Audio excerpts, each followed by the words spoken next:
You are about to hear a romantic drama entitled Unexciting from Street and Smith's Love Story magazine, featuring the love story girl in the role of Kits Watson. And now we bring you the story of Catherine Watson, commonly called Kits, who has a double problem, both sides of it male. One of the men is her grandfather, old Senator Watson, the racing senator they call him. It's rumored that he has won and lost several fortunes on the turf. The other side of Kit's problem, but he comes in later. Just now, we want you to meet Kits and her grandfather, seated in the bright spring sunshine in Senator Watson's box on the terrace of the clubhouse at Tam Foran. The other occupant of the box is named Berg, Silas Berg, head of a big betting syndicate. Kits and her grandfather have just won a bet on skipjack at 10-1, and Berg is paying out. Senator Watson is doing a bit of gloating. Nice goings, Kit. It makes us nigh under 5,000 to the good. Come time for the cup race, honey, and we'll have a right sizable roll to back Black Rose. That's my entry, Berg. Look out for him. Yeah, that old spavined, broken-down hack. Let me tell you, Berg, that's one of the finest horses that ever carry the Watson's colors. No horse in my stable ever was Now, spavined. Granddad, remember your blood pressure. Mr. Berg is only trying to get even with you for winning his perfectly good money.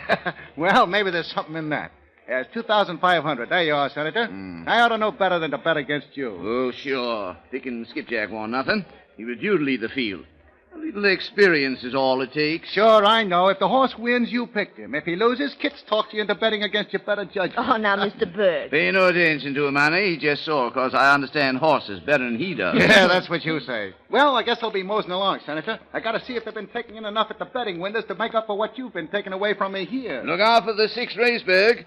Me and Black Rose is going to bankrupt you. If she doesn't drop dead of old age in the meantime. Granddad, is Black Rose really any good? Best piece of horseflesh I ever owned. Well, you say that about all your horses, Granddad. Seems to me 6 years is a bit antique for an entry in the Gold Cup race. Now, kids, Black Rose is in fine shape, and she's bound to win. Why, last week when we was trying her out, How she much made are you planning to bet on her, Granddad? Well, now, that is... Did you mortgage anything? Why, kids, you mortify me. Don't you trust your old granddad, honey? Not when it comes to horse races. Horse racing and haberdashery. That's your weakness. Well, what's wrong with my haberdashery? Oh, look at yourself. That brown derby, that Westcoat, that everlasting carnation. I don't know how Grandma ever put up with you so long. Well, she can't enjoy the excitement. God bless her. I don't know what you modern girls are made of. All you think of is security, as if that matters. But it does. It matters a lot. Well, being married to that Dan Wyatt of yours ought to be safe enough and dull enough. Of all the serious-minded, conservative, straight-laced young... Who says I'm marrying Dan? Oh, Lance sakes. Don't tell me you're thinking of throwing him over after all the time you spent on the boy. Well, no, at least I don't know. You see, he hasn't asked me yet. Hasn't asked you? Jumping Jehoshaphat. That's a fine kettle of fish. Wait till I see him. I'll find out whether he's got honorable intention or not. Oh, calm yourself, Granddad. Dan's intentions are honorable enough. It's too honorable, I sometimes think. He's got some crazy idea that a man shouldn't marry until he gets $10,000 in the bank. Well, of all the town fools... That's what I've told him, practically. Besides that, well, I'm not sure I want to marry him, even if he did propose. Well, of all the... here you are, eating your heart out because he don't propose, and still and all not knowing if you want him when he does. Well, it's just that Dan is a natural-born disapprover. He disapproves of horse racing and women smoking and dancing the rumba and moonlight rides. He's so doggone solemn about life. If only just once he'd wear a red necktie and bright green socks or do something really exciting. Well, speaking of the devil... Here comes your rock at Gibraltar now. Hello, Kits.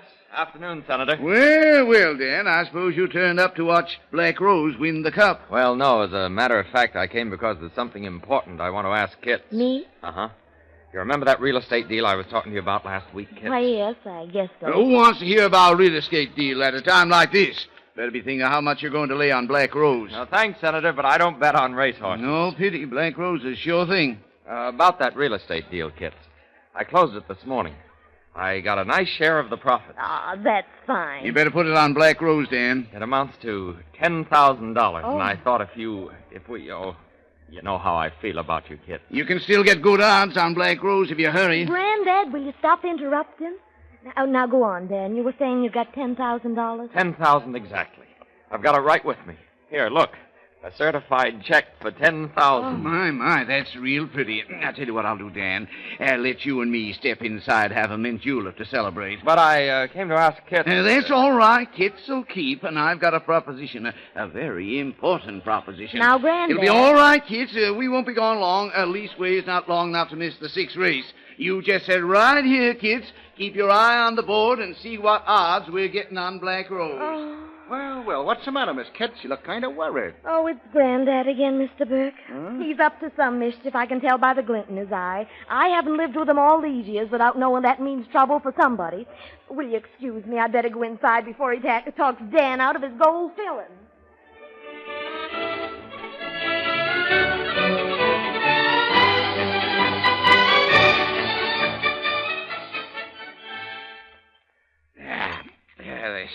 There's nothing like a mint julep on a hot day, Dan. Yeah, do you know why I brought you in here? Well, that is no, I can't say that I do. I need cash, Dan, and I need it quick. That $10,000 check of yours would be a godsend, son, if you let me have it.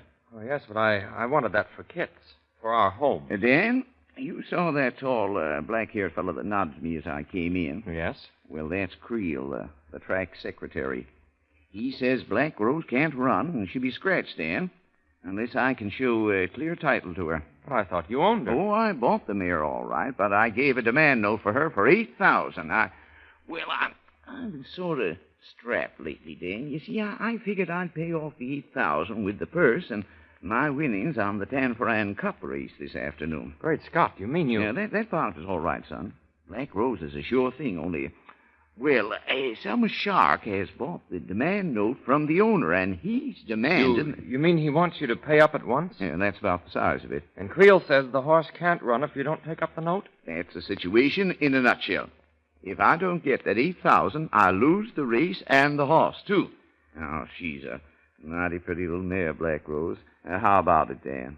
I'm sorry, Senator, but I really can't. It isn't that I couldn't raise the cash somewhere else, Dan. A Berg would give it to me in a second. I'd take it to, only the interest is kind of high. Interest? Uh-huh. Berg's interested in Kits. And you know Kits, Dan. What's she got to do with it? Well, just supposing Black Rose was to fall down or lose or something, and not that she will mind, Kits is just loyal enough to get herself hooked up to Berg, just to protect me. But, well, I guess there's no other way out. Oh, yes, there is. Here's the check. Lend me a fountain pen. There, it's certified, so you won't have any difficulty cashing it. Thanks, and don't you worry, son. Black Rose is sure to win. See you later. I gotta go out now and see Creel. Granddad! Granddad, where are you going? And don't bother me now, honey. I gotta go cash a check. Yes, but that's Dan's check. Yeah, a nice boy, Dan. I just sold him Black Rose for $8,000. $8,000? Yep, he thought you might like to have her for a wedding present. Oh, he didn't think anything of the kind. Just what have you Well, done? I kind of thought Dan would have more fun out of watching the big race if he had a personal interest in it. So I told him Black Rose was mortgaged for $8,000, and I'd lose her if I didn't pay off before the race. But that's not true. Well, what of it? You've been yelling for that boy to do something exciting, something rash. Well, this is it.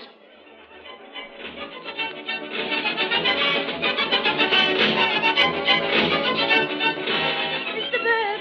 Oh, Mr. Bird. Well, what's the matter, Miss Kit? I want to make a bet. I've got $200 of my own. Now, Miss Kit, you're not going to put it on Black Rose. She hasn't got a chance. I know it. Oh, I know it. And Grandfather's gone crazy and bet all of Dan's money on it. And I have to make it up to him somehow. Well, now, let's see. There's Dream Girl. She's the favorite at 3-1. No, the odds aren't long enough. I want a long shot. I know it probably won't win, but it's for one chance. Well, there's Black Rose at 23-1, but you don't want that. No. Then there's Blazer at 40-1. Blazer, that'll do. I can't waste any more time. They'll line up the horses up at the barrier. Yeah, but Blazer's a rank outsider. It's Blazer or nothing. Here's my 200 on Blazer to win. Ladies and gentlemen, the 6th race for the world-famous Tanforan Gold Cup.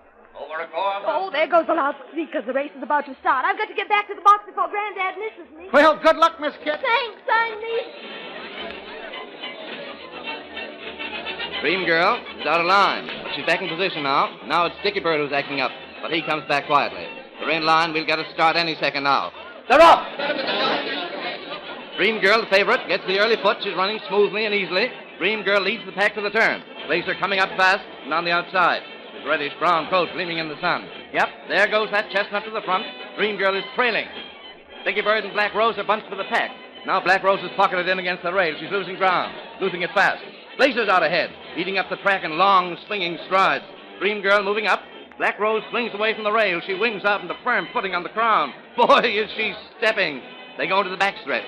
Black Rose is gained. She's got the heart of her racing ancestors, but it's no use, I'm afraid. She's still 3 lengths behind. It's a magnificent race, though. And now they're making the far turn. Dream Girl leading. Blazer's a close second.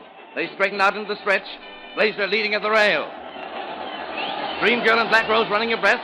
2 lengths behind. Black Rose surges forward. Here she comes. She closes in on Blazer. Blazer tries to put on steam, but's got nothing more to give. Black Rose lunges up to Blazer's neck, up to his nose. Their neck and neck. Black Rose, she swerves. She's staggering. She's up again, though. Breaks his bowed tendon. Blazer's jockey's turned his head. He's delayed his horse. Black Rose hurls herself forward on 3 legs, and she's crossed the wire. Black Rose wins by a lip.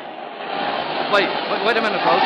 Something's wrong with her. Black Rose swerves to one side. She goes down in a rolling cloud of dust. Looks like a broken leg. The jockey's been thrown clear. He picks himself up, runs back to the floundering mare. She's on her feet again. She's on her feet. She's limping to the winner's circle. Hooray! Hooray for Black Rose! She's the winner of the Tan Foran Cup.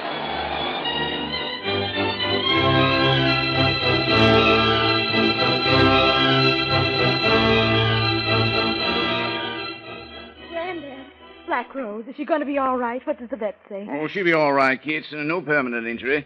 I'm afraid she'll never be able to race again. Good. I'd never live through another one like this. You did get kind of excited, didn't you? Naturally, I was excited. That horse represented my chances of marrying you. But she won. You bet she did, and I'm taking no more chances. You're marrying me, young woman, as soon as I get my winnings in the bank. I suppose I haven't anything to say in the matter. Not a doggone thing. Oh, Dan. Oh, what? I'm afraid we'll have to take Granddad along. On our honeymoon? Well, think of the trouble he'd get into if we didn't. Okay, honeymoon for 3. When we get back, we'll buy a ranch and the senator can raise horses. Ranch? Sure. Stock farm.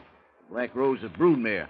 I intend to raise the finest racing thoroughbreds in the world. Now, Granddad. Leave him alone, Kits. I'm the one that needs attention. How about a kiss? Oh, but Dan, think of the stable boys and Granddad. The heck with all of them. You know, there's only one hobby that mighty seriously competes with my interest in horses. What's that, Senator? Baby buggies. Always did have kind of a weakness for baby buggies. Oh, you men, you're incorrigible, both of you.